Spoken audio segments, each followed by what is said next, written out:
알면 편한 심리학 알편심 오늘의 이야기 시작합니다.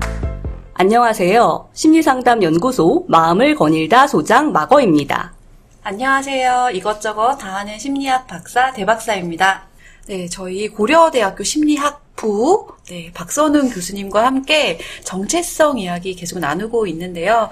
여러분들 자신에 대한 이야기 좀 생각해 보셨는지 모르겠어요.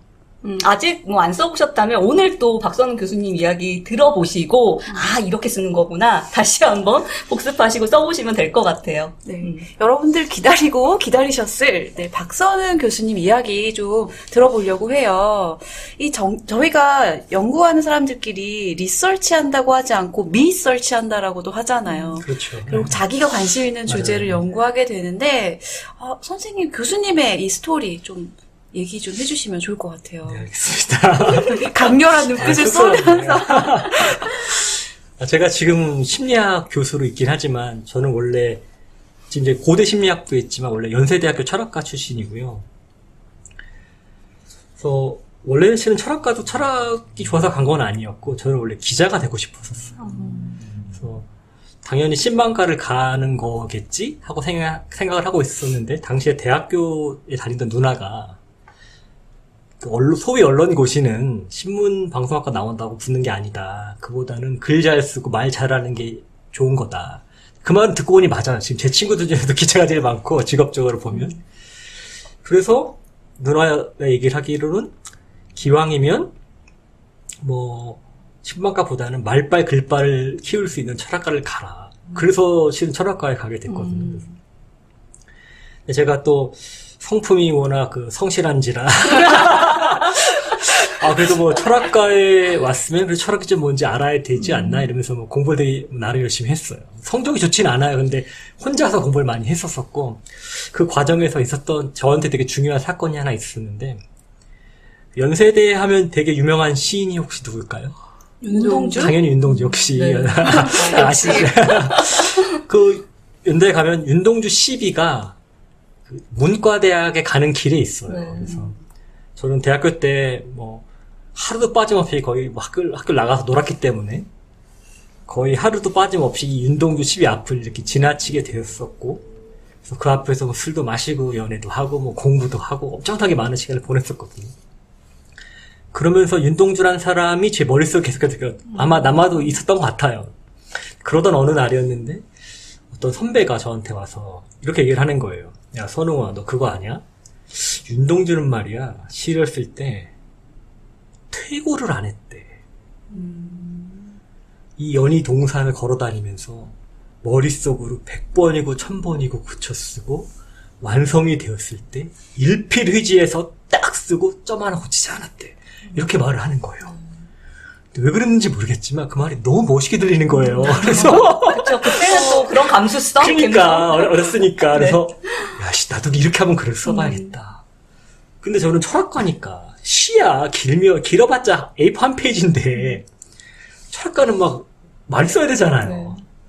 그래서 이게 실수한 거 아닌가라 생각했는데 또 워낙 성실해서 한 번 더 결심한 것은 해보자 이런 마음이 있어서 어쨌든 하기로 했으니 한번 해보자. 그래서 저도 한 대여섯 페이지 넘어가는 또 이런 긴 글도 연희 동산을 연세대학교 캠퍼스를 막 걸어 다니면서 머릿속으로 막 생각을 해오고 서론 이렇게 썼다가 본론 이렇게 썼다가 준비가 딱 되면 도서관에서 A4 용지와 흰 종이와 노트와 볼펜을 가지고, 그 당시에는 여러분 컴퓨터라는 게 없어서 손으로 글씨를 썼답니다. 앉아가지고 준비가 딱 되면 막 미친 듯이 막 글을 쓰기 시작을 했어요. 근데 중간에 화장실 가고 오면 흐름이 끊길까봐 앉아가지고 막 2-3시간 동안 쉬지 않고 글을 쓰는데 그 팔이 저려서 막 오른손으로 글을 쓰면서 왼손으로 팔을 막 주물러가면서 글을 쓰고, 그렇게 글을 쓰고 나면 2-3시간? 서너 시간 정도 훌쩍 가고 막 그랬었거든요. 그렇게 글을 딱 쓰고 나서 화장실에 가서 딱 가서 거울을 보면 막 얼굴이 빨갛게 이렇게 상기되어 있고 막 그랬었어요. 그래서 그렇게 글을 쓰고 나서 친구들이랑 같이 넌 어떻게 썼냐 이러면서 어떤 내용으로 너는 과제 썼냐 이러면서 친구들이랑 신촌에 내려가는 길에 맥주 한잔 마시면 서로 얘기하고, 그런 시간을 한 2-3번 갔다 보니까 느낌이 딱 오더라고요. 나는 이런 삶을 살아야 되는 거구나. 난 이렇게 새로운 것을 배우고 그걸 내 식으로 정리해서 글을 쓰고 그걸로 다른 사람과 나누고 이런 삶을 살아야겠다. 그 생각이 딱 들었어요. 그럼 어떻게 하면 이렇게 살 수가 있나? 그런 고민을 했었었죠. 실은 그 당시엔 어떤 생각까지 했었냐면 친구랑 같이 누가 만약에 나한테 그 당시 돈으로 진짜 한 달에 100만 원만 주면 내가 정말 큰 욕심 안 부리고 평생 책 읽고 글 쓰며 살겠다. 그런 생각도 들었었으나 아시겠지만 책 읽고 글 쓰라고 한 달에 100만 원씩 줄 사람은 아무도 없죠. 그래서 직업적으로 뭘 하면 이런 삶을 살 수 있을까 고민해 봤더니 그게 교수더라고요. 교수가 하는 게 뭐예요? 딱 논문 읽고 책 읽고 그걸 가르치고 글도 자기도 책도 쓰고 논문도 쓰니까 딱 교수의 삶이 나한테 맞는 삶이구나라고 생각을 해서 그때부터 교수로 살아야겠다는 생각을 했었었고 원래는 저는 철학이 진짜 훌륭한 학문이라 생각을 해요. 하다 보면 저는 실은 철학을 공부하면서 인간이 많이 된 것 같아요. 그냥 왜 왕이 했던 학문인지 알겠더라고요. 정말 생각한다라는 게 무엇인지 알게 되고 내 입장만 생각하는 게 아니라 다른 사람의 입장도 생각하다 보니까 내가 그동안 정말 너무 생각 없이 살았구나 이런 것도 알게 되고 그래서 저는 철학과 교수가 되어서 교양 강의 같은 걸 많이 하고 싶었어요. 그래서 대학생들에게 생각한다라는 게 얼마나 중요한 건지 꼭 철학이 아니더라도 생각한다라는 법을 가르쳐주는 거 그런 삶을 살면서 교수를 해야겠다라고 생각을 했었는데 저희 집도 그렇게 부유하진 않아서 대학원 어떻게 가야 될까 고민하다가 일단 모을 수 있는 돈을 모으자 해서 공군 학사장교로 왜냐면 학사장교는 월급이 나오니까 그렇게 해서 3년 4개월 정도 동안 돈을 좀 모으고 근데 그 당시 어떤 일이 벌어졌냐면 아마 그 당시에 대학을 90년대 중반에 대학을 다니셨던 분은 아시겠지만 우리 사회에 그때 학부제로 전환되는 일이 있었어요. 그래서 그게 제가 대학교 3학년 때 학부제가 처음 시작이 되었고 제가 군대에서 훈련 받는 동안에 2년이 지나서 처음으로 학부제 학생들이 학과를 선택하는 시기였던 거예요. 그래서 훈련을 받고 딱 나와서 보니까 원래 연세대학교 철학과에 50명이 있는데 첫 해에 5명이 선택을 하는 거예요. 다음에 보니까 4명인가 선택을 하는 거예요.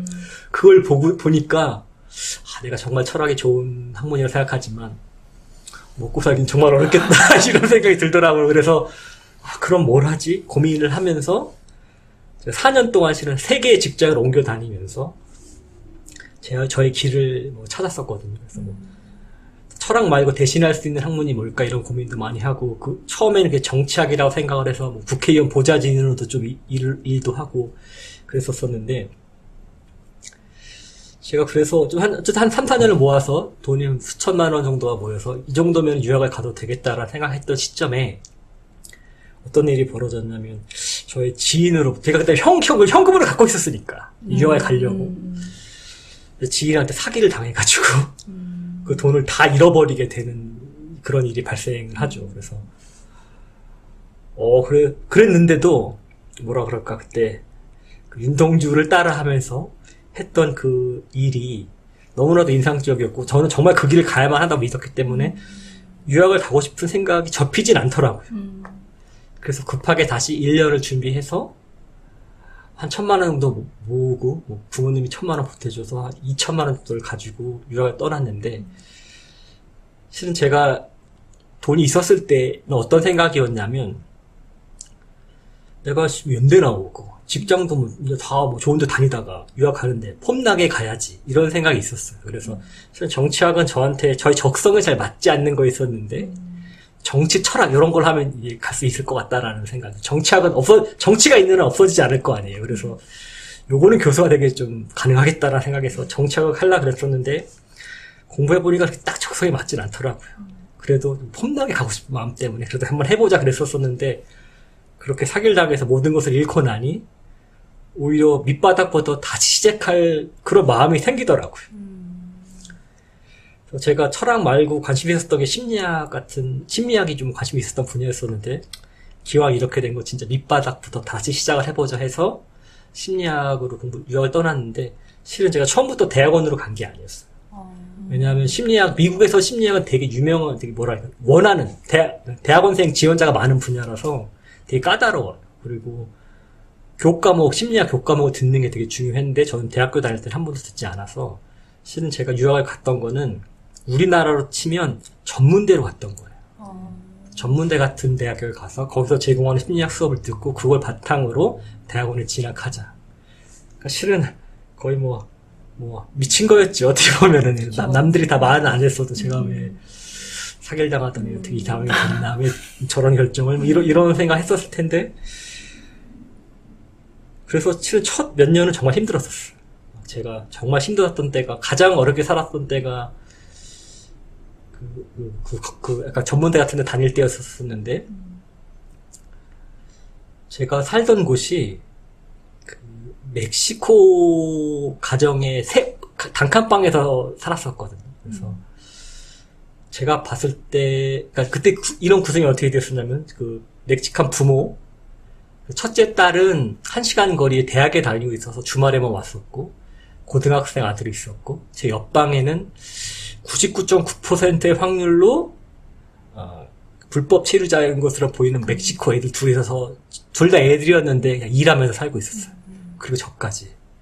그러니까 4명, 총 7명이 화장실 하나를 같이 쓰고, 부엌도 공유하고 그랬었어요. 그래서, 제 친구가, 미국에 살던 때 친구가 와서 저한테 뭐라 그랬었냐면은, 야, 선웅아, 유학 와서, 멕시코 사람한테 방을 내주는 사람은 있어도, 멕시코 사람 집에, 새 들어가 사는 사람은 너밖에 없는 것 같다. 그런 얘기를 할 정도. 근데 생각해보니까 그렇게 했더라고요. 부엌이야, 지금 배고픈 거, 참을 수 있지만, 되게 화장실을 가고 싶을 때는 좀 힘들긴 했었죠. 그 수많은 그러니까 다시 경쟁률. 순서를 기다리면서 이렇게 버텼어야 됐으니까. 근데 그래도 그게 제가 가야 할 길이라 생각이 있었기 때문에 잘 버틸 수 있었던 것 같고, 다행히 그 이후에는 장학금을 받으면서 대학원에 진학하게 돼서 좀 생활이 좀 피긴 했었지만, 나름 되게 어려운 시기를 보냈었었죠. 근데, 제가 유학을 떠나기 전에, 그게 실은 2005년이었거든요. 제가 사기를 당했다라는 것을 알고 1년간 돈을 모았다가 떠난 게 2005년 12월 28일이었어요. 그러니까 2005년 초만 하더라도 유학을 가겠다는 어떤 부푼 꿈을 있다가 3월 달에 사고를 당해가지고 거의 바닥을 쳤다가 어쨌든 연말엔 대충 수습해서 유학을 떠난 거잖아요. 정말 한 해 동안에 큰 일이 많이 있었잖아요. 그래서 12월 말에 떠나기 전에 제가 장편에 글 쓰는 걸 좋아한다 그랬잖아요. 그래서 장편에 글을 하나 썼어요. 그 글의 제목은 격동의 2005년. 이거 정말 격동이란 단어 외에는 설명할 단어 없더라고요. 그래서 그런 글을 썼는데 그 글 맨 마지막에 어떤 내용이 나오냐면, 실제 문단에 어떤 내용이 적혀있냐면, 만약에 혹시라도 이 다음에 내가 오래 있었던 정말 이 더러운 사건을 좋게 평가하는 날이 온다면, 그건 아마도 내가 그 사건을 통해서 정치학이 아니라 심리학자의 심리학을 공부하게 된 것이라고 생각한, 이런 식의 내용이 나와. 그러니까 그게 아니었더라면 그냥 폼나게 정치학적인 유학을 가서 별로 적성에 맞지도 않은 공부를 평생 했었어야 됐을 텐데, 다행히 그것 때문에 이렇게 내 적성에 더 잘 맞는 심리학이라는 공부를 하게 되었다. 그런 것 같다. 이렇게 어떻게 보면 합리화라고 할 수 있는, 일어나기도 전에 그런 식의 글을 썼거든요. 그래서 어떻게 생각하면 이런 거 요 부분에 대한 제가 책을 썼었을 때, 실은 그 책의 편집자가 요 단락에 대해서 기가 막힌 토제목을 달아준 게 있는데, 그게 뭐였냐면 암흑기라 쓰고 클라이맥스라 읽는다라는 거야. 기가 막히더라고. 네. 진짜 너무 좋은 소제목이라고 생각을 하고. 편집자님들이 그런 힘이 있더라고요. 그럼요. 능력자세요. 네. 완전 능력자시고.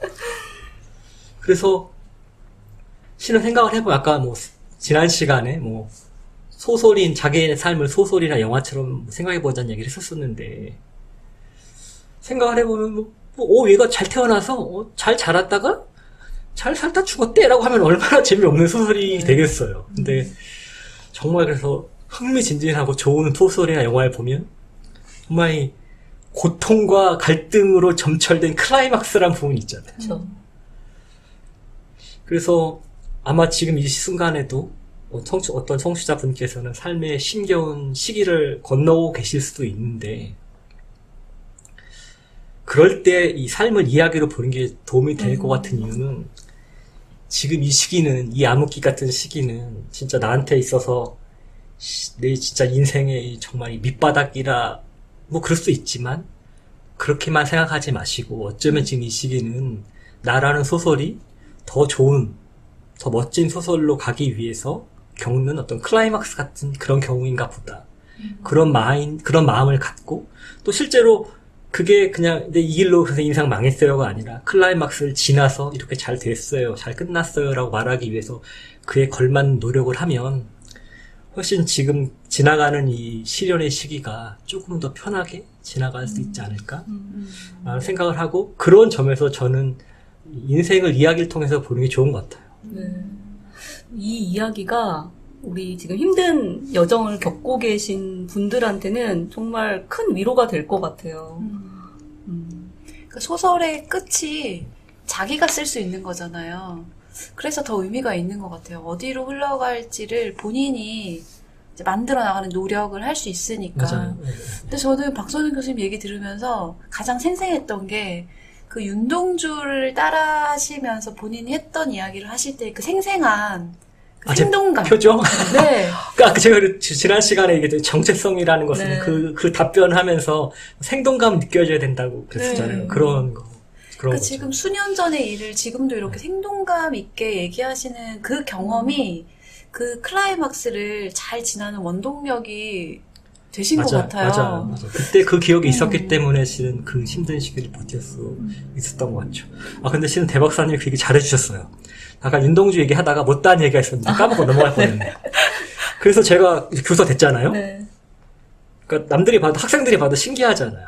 연대 철학과 출신이 어떻게 연대에서 고대 온 것만 해도 신기한데 과까지 바꿔서 왔으니. 그래서 되게 많이 물어봐요. 선생님이 어떻게 해서 여기까지 오게 됐냐. 그때 아까 제가 했던 그런 그 윤동주 얘기를 많이 해주는데, 그러다 보니 어느 날 문득 궁금한 거예요. 근데 윤동주는 진짜 그렇게 시를 썼나? 이제 와서 문득.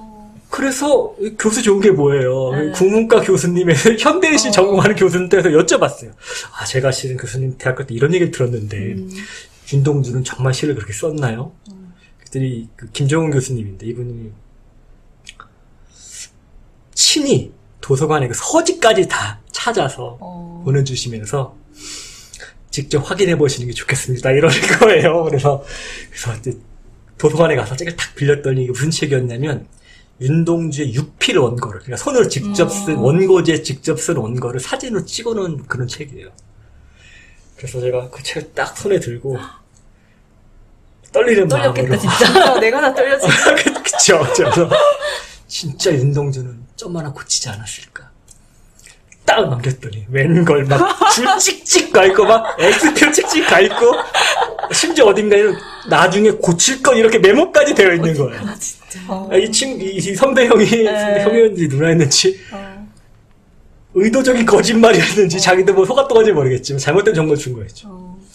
그래서 그걸 딱 영어로 보고 나서 사실 한참을 고민했어요. 내가 지금 이 사태를 어떻게 받아들여야 할 것인가. 나는 누군가의 거짓 정보 때문에 지금 이 길을 걷게 된 건가? 근데 생각을 해보니까 웃기더라고요. 정말 딱 열어봤는데 정말 점은 없어요. 그러면 진짜였네? 이러고 딱 끝났었을 맥없이. 텐데. 네, 정말 맥없이 좋은 표현이네요. 근데 막 이렇게 막 스피커가 가 있으니까, 이거 진짜 내 거짓 정보에 내 인생이 바뀐 거야? 막 이런 생각이 들면서 오히려 웃긴 엔딩? 그러니까 소설로 치면 반전이잖아요. 그렇죠. 코믹한 반전. 그래서 오히려 잘 됐다, 막 이런 생각이 들더라고요. 스토리 하나 생겼네요. 양념거리. 그러니까요. 그래서 오히려 재밌다, 야, 이러면서. 근데 알려드려야 될 것 같아서. 네네. 혹시라도. 또 누군가의 거짓 정보를 주면 안 되니까. 근데 이걸 들으니까 계획된 우연이라는 게 딱 맞는 것 같아요. 그러게. 우연적으로 누군가의 거짓말인지 뭐 잘못된 정보를 들었지만 그걸 통해서 경험을 어쨌든 나도 한번 해봐야겠다 하셔서 맞아요. 그 경험을 통해서 교수의 길이 나한테 맞는 길이구나. 그렇죠. 그걸 찾게 되신 거잖아요. 맞아요. 네. 이 자기 자신을 알기 위해서 자신의 삶을 하나의 어떤 이야기로 바라본다는 이 관점이 흥미롭고 또 실제로 그 교수님이 연구하신 사례나 또 우리 교수님의 사례를 들으니까 더 많이 와닿기도 하는 것 같아요. 근데 똑같은 이야기도 이게 누가 보는가에 따라서 서로 다른 해석과 뭐 감정을 경험하듯이 이 정체감을 형성하는 과정에서도 어떤 개인의 특성? 개인이 가지고 있는 고유한 특성, 뭐 예를 들면 낙관성이라든지 회복 탄력성, 뭐 아니면 결단력 이런 것들이 또 영향을 미칠 수도 있을 것 같아요. 그래서 이왕이면 그런 다양한 경험 속에서 의미를 찾고 또 자신한테 찾아올 아까 말씀하신 그 클라이맥스 이런 것들을 좀 기대할 수 있는, 맞이할 수 있는 어떤 방법, 팁 이런 게 있을까요? 네네. 그 말씀하신 어떤 뭐 낙관성이나 회복 탄력성 이런 것들이 당연히 도움이 되죠. 그런 사람들이 더 좋은 인생 이야기를 쓸 수 있는 확률이 좀 높아질 수는 있으나 꼭 그런 사람들만 좋은 인생 이야기를 쓰는 건 아니에요. 실은 제가 인생 이야기로서의 정체성을 좋아하는 이유가 바로 그건데요. 지난 시간에 제가 우리가 누군가를 알 때 무엇을 아는가 얘기하면서 뭐 성격이란 부분은 50% 정도가 유전이란 말씀 드렸었잖아요. 그래서 실은 성격적 특성이 어떤 행복이나 이런 걸 예측하기도 해요. 문제는 뭐냐면 50% 정도가 유전이기 때문에 내가 고치고 싶어도 고칠 수가 없다는 거죠. 보면 뭐 외향성이 높은 사람이 보통 더 행복하다고 하는데 나는 원래 내향적인 사람인데 외향성이 높아야 행복하다고 하니 그럼 난 행복하려면 내 성격 외향적으로 바꿔야 되나? 그리고 그 외향적인 사람인 것처럼 살게 되면 행복해질까? 절대 그럴 리는 없잖아요. 바꿀 수 있는 게 아니니까. 그러나 인생 이야기라는 것은 실은 뭐 오늘 밤에라도 맘만 먹으면 다시 쓸 수 있는 거거든요. 왜냐하면 인생 이야기라는 것은 자신이 살아온 삶에 대한 어떤 객관적 서술이 아니라 그 사건들이 나에게 어떤 의미였나에 관한 것이기 때문에 그 사건을 어떤 의미로 받아들일지는 실은 자기가 노력하면 혹은 누군가의 도움을 줘서 충분히 바꾸려면 바꿀 수 있는 거라는 거죠. 그리고 이 좋은 인생 이야기를 가진 사람은 더 행복하고 더 뭐 심리적 웰빙도 높고 하니까. 그래서 자기가 지금 불행하다면, 별로 행복하지 않다면, 행복해지기 위해 살 수 있는 일은 자기 성격을 바꾸는 건 아니라는 거죠. 결국 할 수 있는 것은 나의 인생 이야기를 좀 더 좋은 방향으로 고쳐 쓰는 것. 그게 우리가 개인으로서 할 수 있는 노력이라는 거죠. 더 행복하고 나은 삶을 살기 위해서. 네. 그래서 저 같은 경우에는 크게 한 3가지 정도 방법을 생각해 볼 수 있을 것 같은데, 첫 번째는 뭐 정말 특히나 너무나도 힘이 든 분들 같은 경우에는 뭐 상담의 도움을 받는 거죠. 상담을 하게 되면 뭐 많은 일들을 하겠지만 중요한 결과물로서 나오는 게 자기가 갖고 있는 자기의 이야기를 좀 새로운 각도에서 다시 보는 거. 그래서 다시 자기의 인생 이야기를 쓰는 거. 그게 상담의 중요한 어떤 결과물이기 때문에 상담의 어떤 전문적인 도움을 받는 것 하나의 방법이 되겠고, 근데 만약에 뭐 그렇게까지 아직 지금 내 상황이 시급하지 않다라고 한다면 다음에 2가지 예를 제가 방법을 제시할 수 있을 것 같은데요. 그 방법 중에 하나는 좋은 사람을 곁에 두는 것 같아요. 이게 제가 뭐 아까도 말씀드렸던 것처럼 되게 어려운 과정을 통해서 대학원에 가게 됐고, 제가 원래 가고 싶었던 대학은 뭐 지난 시간에 말씀드렸던 메가담스라고 하는 교수님이 계시는 노스 웨스턴 대학이었는데 거기 떨어졌어요. 근데 대신에 하필이면 이름도 비슷한 노스 이스턴 대학에 붙은 거예요. 이것도 재밌는 스토리인데요. 그 수많은 학교를 놔두고 하필 노스 웨스턴을 가려고 그랬는데 노스 이스턴을 붙어버린 거예요. 여기도 물론 좋은 학교긴 한데 네. 제가 원래 가고 싶었던 대학은 아니었으니까. 그래서 실은 이 이야기들 이제 주변 친구들에게 이메일을 보내면서 실은 뭐 원래 여기 가고 싶었으나 여기 가게 됐다 뭐 이렇게 이메일을 보냈었는데, 그 중에 한 친구, 지금 용문 상담심리대학원에 있는 재직하는 신민영 교수가 있는데, 이분이 저랑 대학 동기거든요. 그래서 이분이 저한테 이메일을 보내줬어요. 뭐라고 얘기를 했냐면, 그게 뭐가 그렇게 중요하냐고. 네가 노스 웨스턴을 가고 노스 이스턴을 가는 게 뭐가 그렇게 중요하냐고. 네가 하고 싶은 심리학 공부를 계속 할 수 있게 된 거, 그게 더 중요한 거 아니냐. 어떤 게 전경이고 어떤 게 배경이 네 마음속에 달린 거고, 놀스이스턴이라는 어떤 너의 그 학교를 너의 그냥 배경으로 두면 되는 거지. 그걸 전경으로 두고 네가 그 뒤에서 쭈그러져 살 필요는 없는 거 아니냐. 박선웅을 전경으로 내놓고 놀스이스턴은 그냥 너의 배경으로 사면 되는 거 아니냐. 이런 식의 얘기를 해준 거예요. 진짜 적절한 조언을 해줬네요. 그러니까 그 말을 듣고 정말 정신이 번쩍 들더라고요. 그리고 내가 지금 무슨 생각을 하는 거냐. 이렇게 뭐 자금도 받아가면서 공부하면 됐지. 뭐 그거 안 가면 어때? 이스턴이던 웨스턴이던. 이스턴이던 웨스턴이던. 아무도 몰라 사실. 그러니까 그래서 그 얘기를 듣고 번쩍 들면서 자칫하면 실은 좀 이상한 방향으로 안 좋은 방향으로 흐를 수 있었던 제 인생 이야기를 그 친구가 그 말 한마디로 잡아준 거죠. 네. 아, 그렇게 정말 고생해서 왔는데 겨우 놀스이스턴 갔어라고 끝날 수도 있었는데 그게 아니라 이 친구가 그 말을 해줌으로써 좀 더 좋은 방향으로, 그게 아니라 나는 내가 하고 싶은 공부를 이어갈 수 있게 된 거다. 이렇게 바꿀 수 있게 된 거죠. 그래서 보통 어른들이 친구 잘 만나라, 뭐 좋은 사람을 곁에 둬라라는 말들을 많이 하시는데, 저는 그 중요한 이유 중에 하나가 이건 것 같아요. 좋은 사람이 곁에 있을 때 나 혼자서는 할 수 없는, 나 혼자서는 깨칠 수 없는 어떤 통찰이랄까? 그런 것들을 제공받을 수 있는 거죠. 이 사람들이 나를 배려하는 마음, 나를 아끼는 마음, 그리고 그 사람들이 갖고 있는 어떤 지혜로움, 이런 것들이 나로 하여금 더 좋은 이야기, 똑같이 부정적인 상황을 할지라도 좀 더 이걸 긍정적으로 해석할 수 있는 어떤 그런 해안을 제공하는 거. 그래서 좋은 사람들 곁에 두고 그 사람들과 많이 대화를 나누는 거, 그게 일상생활에서 할 수 있는 하나의 방법인 것 같고요. 마지막으로 또 할 수 있는 것은, 혼자서 할 수 있는 일은 인문학 책을 읽는 것 같아요. 인문학의 가치는 실은 전 여기에 있다고 생각을 하는데, 특히 뭐 전기라든지 소설 같은 걸 좀 많이 읽어볼 필요가 있어요. 그래서 다른 사람들이 자신의 역경을 어떻게 극복해 나가는지를 보면서 글을 통해서 나도 할 수 있겠구나라는 용기를 얻을 수 있고, 뭐 때로는 구체적인 방법도 알 수가 있고, 이런 경우에 이렇게 대처하면 되는구나, 이렇게 생각할 수가 있다는 거죠. 근데 이게 그냥 제가 하는 얘기가 아니라 실제 심리학 연구가 있어요. 뭐 칙센트미아이라고 하는 교수님이 하신 연구인데, 시카고 지역에서 참여자들이 다 나이대는 비슷하고 비슷한 시기를 살았던 사람인데, 그 중에 다들 되게 어려운 불우한 가정, 유년 소녀를 어렸을 때 되게 불우했던 사람들이었었는데, 그 중에 반은 커서도 그렇게 썩 잘 살지 못한 사람들이었고, 나머지 반은 되게 사회적으로 성공한 사람들인 거예요. 그 사람들을 이 두 그룹을 불러다가 도대체 뭐가 달랐던 걸까 해봤더니, 그래서 몇 가지 있었는데, 그 중에서 중요하게 나타난 차이점이 하나가 뭐냐면, 바로 인문학 책을 많이 읽었다는, 책을 많이 읽었다. 그 사람들이 자신의 역경이 나 혼자만의 것이 아니라 다른 사람도 비슷한 역경을 겪는 거구나.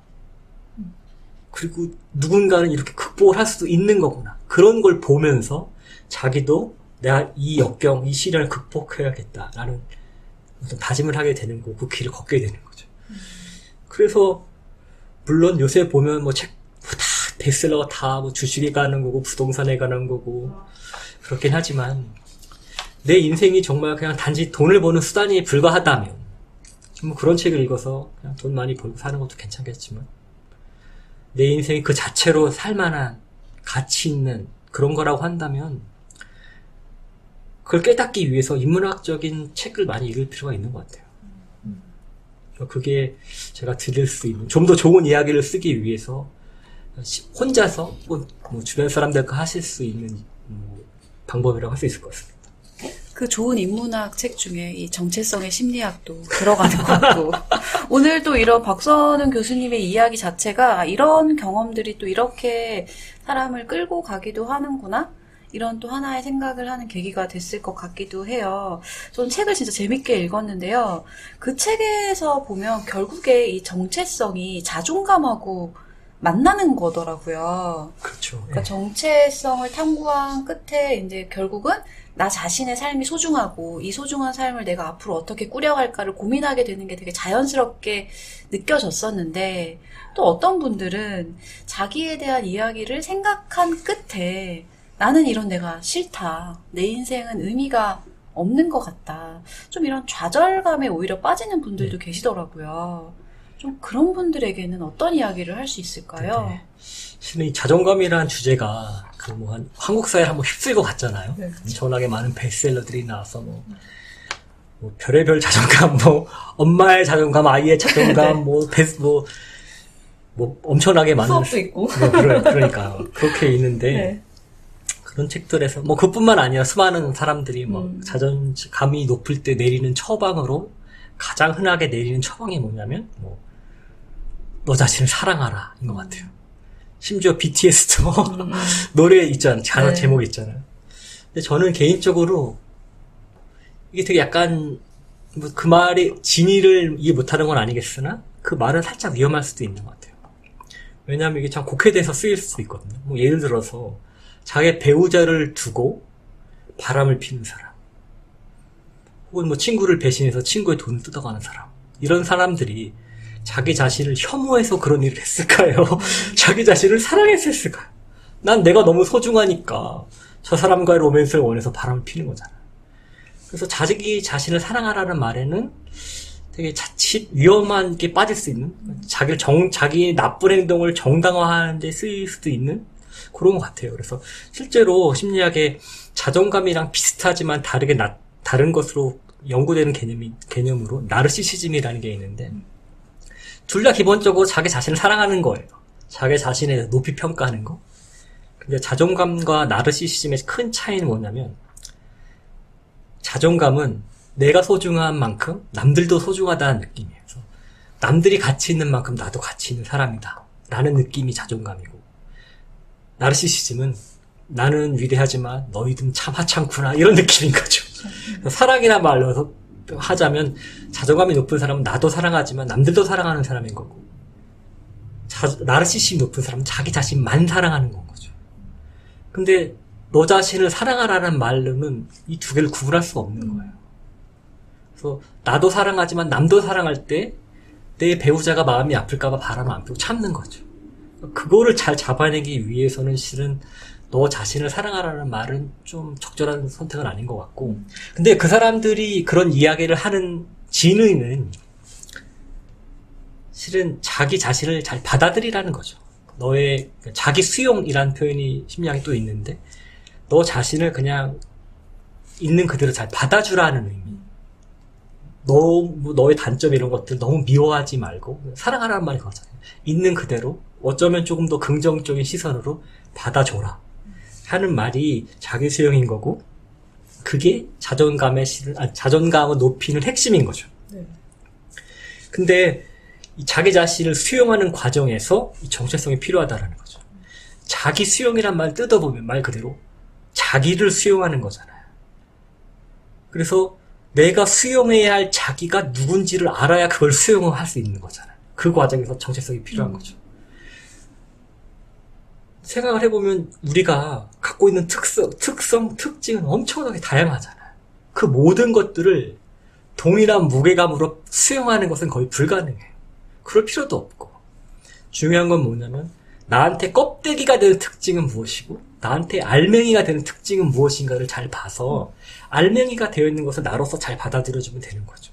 근데 껍데기가 되어 있는 것에서 내가 잘 못해? 그건 실은 상관이 없는 거예요. 저는 세상에서 제일 자신 없는 게 그림 그리는 거예요.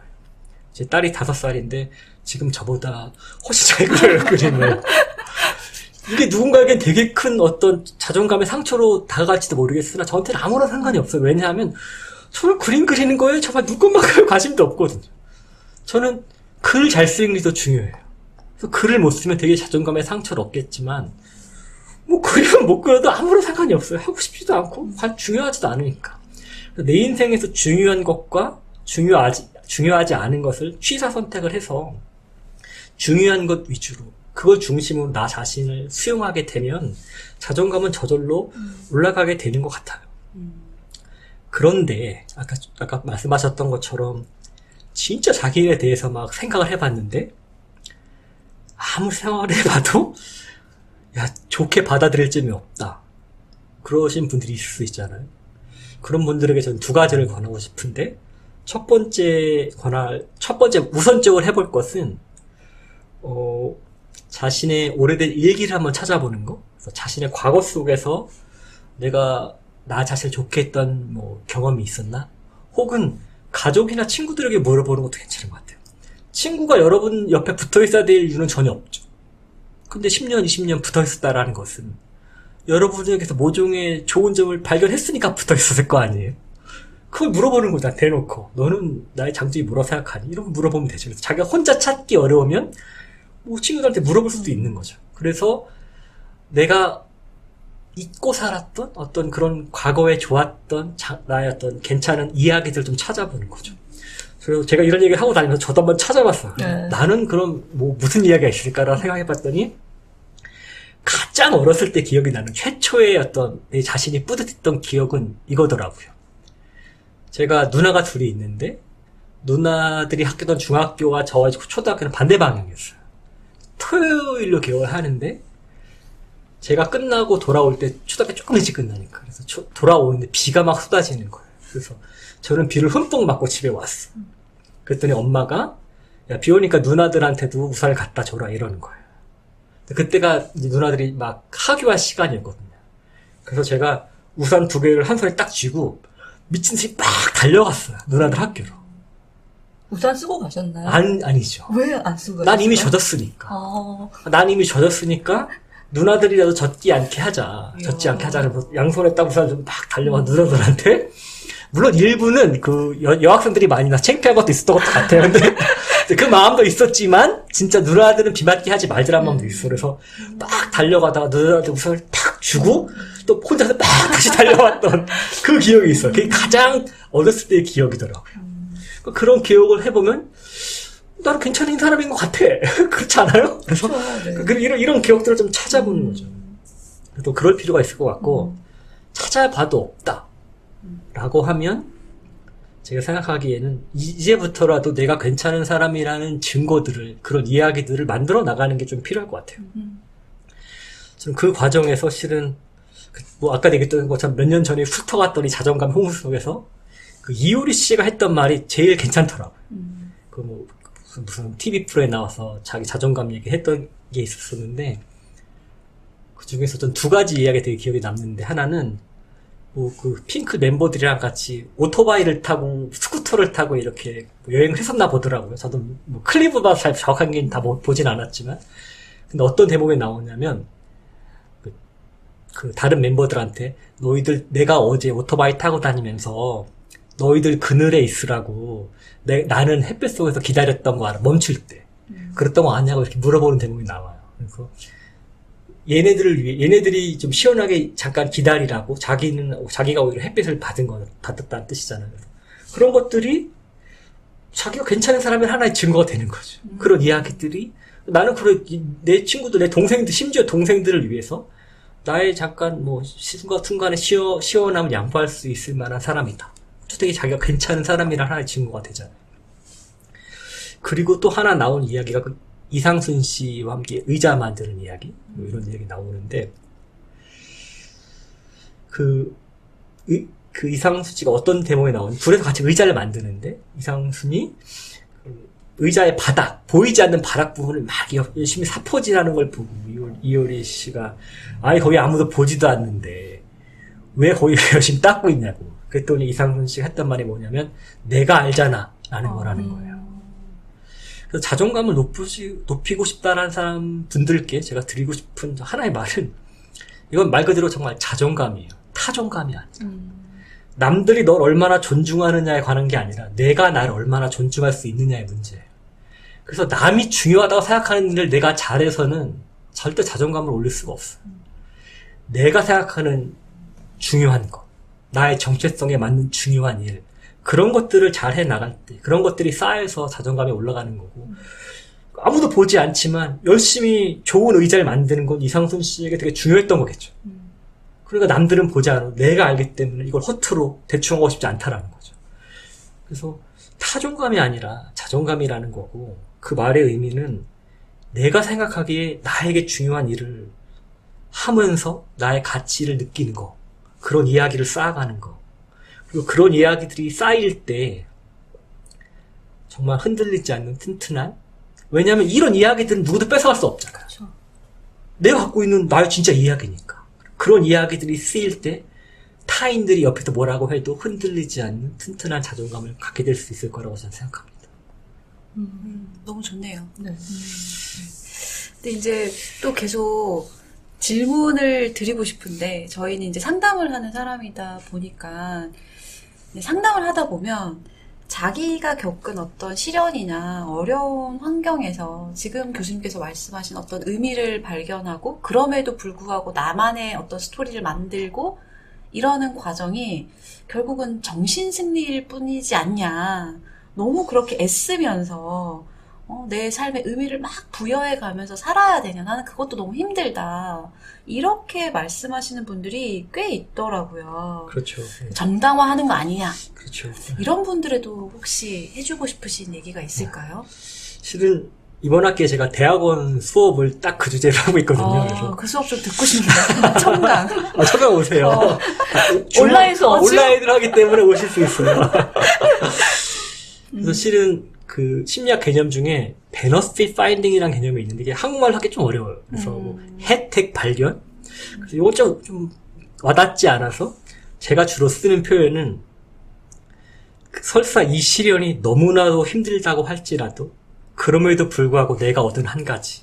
이런 식으로 좀 돌려서 많이 얘기를 하는데 그 하나를 찾는 것은 연구 결과에 심리학 많은 연구 결과에 의하면 도움이 많이 돼요. 그래서 물론 정말 그 시련이 막 진행되고 있을 때 지금 뭐 이 상황에서 얻긴 뭐로도 이럴 수 있겠지만 어느 정도 시간이 지난 후에 정말 이 시련이 너무나도 힘들었지만 그럼에도 불구하고 내가 한 가지 얻은 게 있다면 뭐가 있을까를 생각해 보는 것은 수많은 연구 결과에 의하면 정신 건강은 물론이고 신체 건강까지 더 좋은 걸로 나타나요.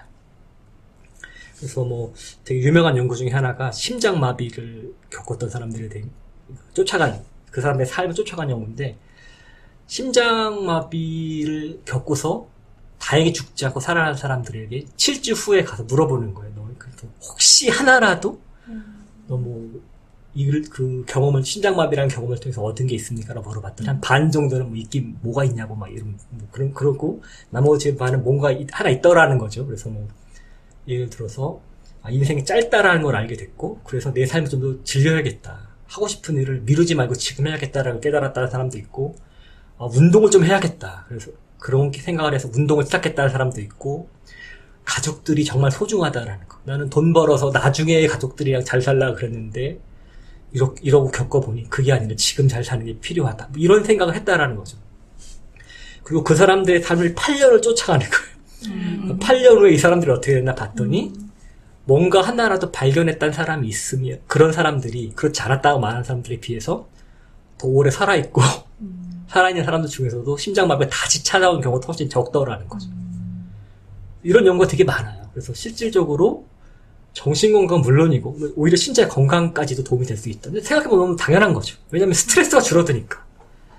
내가 이거부터 이 시련은 나한테 진짜 아무런 해가 도움이 되지 않은 정말 더러운 경험이었어. 이러면 스트레스가 엄청 쌓일 거 아니에요. 근데 그게 아니라 그 경험과 화해할 수 있는 하나의 방법. 그게 내가 이로부터 뭔가 하나 얻었다. 그래서 내 삶이 그래도 여전히 물론 힘들겠지만 그래도 이런 방향으로 조금은 나아졌다라고 말을 할 때 그때 그 시련과 어느 정도 화해할 수 있고 그 시련을 나의 삶의 일부로 받아들일 수 있게 되는 거죠. 그래서 아까 말씀드린 베너핏 파인딩이라는 개념은 그런 어떤 정말 심장마비와 같은 큰 사건은 물론이고 아주 자잘한 사건에서도 쓰려면 쓸 수 있는 것 같은데 실은 제가 얼마 전에 진주를 한번 갔다 온 적이 있거든요. 꽤 먼데요. 그러니까요. 근데 그게 어떻게 된 일이냐면 제가 학교에서 만났던 교수님이 계신데 뭐 많이도 안 만나서 한두 번 그냥 회식 가서 술 마신 정도 약간 뭐 술 먹다 보면 친해져다고 생각해서 그랬는지 연락을 하셔가지고 실은 자기네 이번에 저 전공 분야에 뭐 사회및 성격 분야에 사람을 뽑는데 서류 심사를 해달라는 거예요. 제가 이분 지방에 계시고는 않았는데 정확하게 어디인지는 몰랐었어요. 근데 거기가 되고 근데 어디 계셨죠라고 물어보기가 좀 그렇잖아. 친하다고 생각해서 그러니까 그래서 그냥 온라인 안 돼요 그랬더니 우리는 학교 방침상 와야 된대. 서류가 유출될까 봐. 그래서 네 그러고 끝나자마자 검색을 딱 해봤더니 진주에 계시고 얼마나 걸리나 봤더니 안 맡길 때 편도 4시간. 네. 비행기를 탈까 했는데 없죠. 코로나 때문에 비행기가 안 뜨는 거예요. 이 사건 이걸 어떡하지? 이제 와서 다시 전화 걸어서 알고 보니 진주에 계셨네요. 못가지 이럴 순 없잖아. 그래서 이를 어떡하지? 하다가 결국 어떡하겠어? 가야지. 가도록 했습니다. 이게 안 막혀서 4시간이라서 제가 그날 좀 일찍 나간다고 7시에 나갔어요. 서울을 빨리 탈출해야 되니까. 근데 웬걸 7시부터 차가 너무 많은 거야. 도대체 니들은 뭔데 이 시간에 왜 운전을 하고 다녀와? 이러면서 정말 너무 화가 나는 거예요. 아직 1시간이 막 한 30, 40분이 지났는데 지금 집에서 얼마 가지 못하니까요. 그러면서 막 원망이 막 들고, 4시간씩 걸린, 나는 몰랐지만 자기는 안 왔잖아. 그럼 나한테 부탁하면 안 되는 거 아니야? 막 이러면서 정말 막 성질이 너무 많이 나는 거예요. 그래가지고 정말 그때 제가 저한테 이렇게 말을 했어요. 그래서 선우아, 너 지금 전화해서 못 간다고 할 거야? 그럴 거 아니면 이렇게 4시간은 못 간다. 어떻게 해서든 이 시간에서 뭔가 뽑을 수 있는 걸 해야 된다. 그러니까 베너핏 파인드 해야 된다고 말을 한 거죠. 네. 뭔가 찾을 수 있는 걸 해야 된다. 유익하게 분할 수 있는 방법을 찾아야 된다. 그래서 생각했던 게 음악을 듣는 거였는데, 여러분 혹시 요새 유튜버 가수 중에서 가장 많은 구독자를 갖고 있는 사람이 누군지 아세요? 전혀. 전 세계 1등이 우리나라 블랙핑크예요. 저는 제가 죽기 전까지 이런 날이 오리라고 정말 상상도 못했어요. 혹시 입덕? 잠깐만 기다리세요. 잠깐만 기다리세요. 그래서 너무 그 뉴스를 본 적은 있었거든요. 네. 블랙핑크가 그 당시엔 2등이었어요. 네. 그래서 정말 옛날에는 미국, 영국 애들이 와서 막 그런 것만 봤지. 우리나라 가수들이 전 세계 1, 2등을 상상도 할 수 없는 일이었거든요. 그걸 뉴스로만 보다가 이참에 그럼 블랙핑크 음악이나 들어보자. 도대체 뭐하는 애들이길래. 그래서 음악을 들어봤더니 좋더라고요. 빠져든다. 좋더라고요. 그래서 근데 듣다 보면 막 이건 좀 뒤늦게 안 거지만 약간 음악이 이상해질 때가 있어요. 갑자기 광고. 이 음악은 광고는 아니고 음악이 결이 안 맞잖아. 근데 그거는 나중에 뮤직비디오 보니까 알겠더라고. 그건 춤추는 타임이야. 춤을 격렬하게 추느라. 요새 애들은 다 이제 음악으로만 듣지 않고 비디오로 소화를 하잖아. 그러니까 춤출 시간이 필요한 거야. 그러고 나니까 다 이해가 되는 거예요.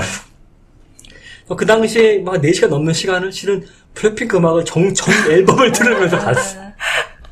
그러고 나니까 실은 저에게 있어서 진주 왕복 이야기는 정말 재수없다는 말은 좀 그렇고 정말 너무나도 힘들게 4시간이나 왕복했던 그런 어떤 시련이 아니라 아까 말씀하셨던 것처럼 블랙핑크를 알게 된 날 이렇게 기억이 되는 거죠. 입덕하셨다고 해도 돼요. 차마 그런 말을 할 수 없을 것 같고 그렇게 되는 거죠. 그 시간을 지금 작은 시련이지만 이 작은 시련을 어떻게 하면 여기서 뭔가 좀 장점을 어떻게 하면 좀 좋게 해볼 수 있는 걸 찾아보는 결과 그 어떤 작다면 작은 어떤 그 시련이 저에게는 되게 전혀 다른 의미로 이제 기억이 되는 거잖아요. 네. 저는 그 덕분에 말씀하신 것처럼 블랙핑크 입덕하게 된 거죠. 드디어 인정하셨네요. 근데 괜찮아. 꼭 한번 들어보세요. 네. 이게 지금 너무 놀라운 일이잖아요. 전 세계 1등이라니. 그러니까요. 3등이 BTS예요. 2등은 저스틴 비버라고 하는 캐나다 가수고. 전 세계 1, 3등이 한국인이에요. 진짜 시대가 많이 바뀐 거고 정말 한 치 앞을 내다볼 수 없는 사회로 들어온 게 맞아요, 이미. 누가 이런 상상을 했겠어요. 그러니까 우리 삶도 어떻게 될지 모르는 거죠. 맞아요. 이야기가 또 어떻게 쓰일지 그렇죠. 모르는 거고. 맞아요. 근데 이게 약간 너무 사소한 예였다면 좀 더 진지한, 좀 더 큰 시련으로 마지막으로 드리고 싶은, 거기서 끝났습니다. 드리고 싶은 이야기가 조윤주 씨라고 유튜버가 계시는데 이분이 24살일 때 크고 다운 나이에 다른 남도 아니고 난소암에 걸려요. 그리고 29살에게 재발을 해요. 그러니까 실은 얼마나 인생이 무너지는 것 같겠어요. 근데 두 번째 암에 걸리니까 재발했었을 때 생각을 했다라는 거. 내가 내 인생을 이렇게 살 수는 없다. 이렇게 암에 걸렸다고 숨어서 살고 싶지 않다. 그러면서 자기 표현에 의하면 아밍아웃, 이 커밍아웃에서처럼 아밍아웃해서 유튜브 개설을 해서 자기의 일상을 막 공유하고 이러면서 하거든요. 이게 나름 이제 인기를 좀 얻고 하니까 신문사, 언론사랑 인터뷰를 하는 내용이 나오는데 거기서 보면 어떤 얘기를 하냐면 이런 얘기를 하더라고요. 뭐 혹시라도 기자가 뭐라고 물어보면 혹시라도 암이 뭐 조윤주 씨께 준 선물이 있다면 뭐일 것 같냐? 라고 얘기할 때 뭐라 대답을 하시냐면 내가 진짜 이제 죽음이 가까웠다라는 것, 얼마 남지 않았을 수 있다라는 생각을 하면서 자기 자신을 돌이켜볼 수 있는 시간이 되었다라는 거예요. 그래서 너는 뭐가 즐겁니? 너는 뭘 할 때 행복하니? 이런 것들을 깨닫게 되고 그걸 적극적으로 하려는 생각을 하려고 하게 되고 그러다 보니 주변에서 하는 이러저런 부탁들이 약간 거절할 용기도 생기더라는 거예요. 내가 지금 얼마 남지 않은 인생에서 내가 하고 싶은 이런 일을 해야 되는데 저 정도 부탁은 내가 거절해도 되지 않나? 그러면서 일상을 정말 자기에게 의미 있는 일로 가득 채우기 시작했다는 거죠. 그러면서 자기 행복도도 오히려 올라갔다라는 그런 얘기를 하는 거예요. 물론 암은 당연히 선물이 아니겠죠. 그렇게 말해도 안 되고. 근데 스스로 이게 나한테 하나의 선물이 될 수도 있다고 만약에 그렇다고 한다면 그게 뭘까? 생각을 해보고 거기서 뭔가 답을 찾게 되고 또 그에 맞춰 자기 삶을 바꿔 나가서 사는 것은 저는 단순한 정신승리라고 말할 수는 없을 것 같아요. 실제로 그런 걸 통해서 삶이 변하고 또 행복도가 증가할 수도 있는 거고 최소한 뭐 그 시련이 없을 때만큼보다 더 뭐 좋아질지 않을지 그건 잘 모르겠지만 그런 것조차 하지 않는 사람들보다는 제가 보기엔 확실히 더 의미 있고 괜찮은 행복한 삶을 살 거라고 저는 굳건히 믿습니다. 네네. 그런 정신승리라면 뭐 해도 되죠. 그렇죠. 그리고 또 그냥 앉아서 나는 괜찮아, 이걸로 뭐 얻는 게 있어, 이렇게 생각만 하는 게 아니라 무언가를 자기 삶을 채울 수 있는 무언가로 뭐 블랙핑크 음악으로 채운다든지 아니면은 나에게 중요한 일들로 채운다든지 이런 것들로 자기 삶을 더 만족스럽고 충만하게 채워가는 그런 노력이 뒤따르기 때문에 또 의미 있는 맞아요. 거잖아요. 그런 게 중요한 거죠. 네네. 결단. 네. 제가 정체성이라는 것은 이해를 바탕으로 삶의 방향성에 대해서 결단을 내리는 거라고 했잖아요.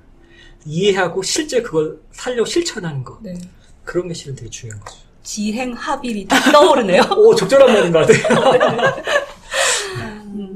오늘 이렇게 귀한 시간 내주시고 또 의미 있는 이야기들인 것 같아요. 들으면서 굉장히 감동했거든요. 제가 여러 번 울었어요, 지금. 네, 그러니까 눈물 좀 닦아 여기. 장난 아니에요, 지금. 아니, 근데 저는 그게 좋았어요. 그러니까 뭔가 이야기를 억지로 막 만들어내는 게 아니라 이미 내 삶에 존재했던 그쵸. 이야기를 돌아보고 거기서 무언가를 발견하고 이 과정만으로 앞으로 내가 살 삶을, 내가 쓸 소설을 생각할 수 있다는 그 부분이 저는 되게 좋았던 것 같아요. 그리고 저는 그 이야기는 누구의 것도 아닌 나의 이야기라는 거. 그렇죠. 이 부분이 되게 와닿았거든요. 그래서 이런 청취자분들도 와닿는 이야기들이 굉장히 많았을 것 같아요. 그래서 오늘 나와주신 박선웅 교수님께 감사의 말씀을 드리고요. 출연하신 소감 한번 여쭤봐도 될까요? 아, 네네. 우선은 귀한 자리에 초대해 주셔서 감사드리고요. 실은 이 팟캐스트는 태어나서 처음 해보는데 카메라가 없다라는 게 나름 뭐 나름이 아니라 되게 큰 장점인 것 같아요. 되게 진행자 분들과 얼굴을 마주하면서 이렇게 얘기할 수 있어서 저는 나름 뭐 진솔하게 얘기를 한다고 했는데 뭐 얼마나 진솔하게 다가갔는지는 잘 모르겠고 다 부디 뭐 저의 뭐 진심이 청취자 여러분께서 잘 전달되었으면 좋겠습니다. 그럼 이제 마지막으로 이 정체성을 늘 고민하며 살아갈 우리 모든 청취자분들께 해주고 싶으신 이야기 있으시면 한마디 해주시면 좋을 것 같아요. 네네. 그 옛말에 호랑이는 죽어서 가죽을 남기고 뭐 사람은 죽어서 이름을 남긴다고 하는데 실은 그 말은 완벽하게 맞는 말은 아닌 것 같아요. 왜냐하면 전해질 이야기가 없는 이름은 실은 전혀 중요하지 않거든요. 이 세상 사람이 다 박선웅이란 이름을 아는데 그 사람인데 뭐한 사람이지? 이름은 들어봤는데 이런 것도 아무런 전혀 중요하지 않잖아요. 정말 사람이 죽어서 남기는 것은 그냥 이름이 아니라 전해질 만한 이야기가 있는 어떻게 보면 이야기를 남기는 거죠.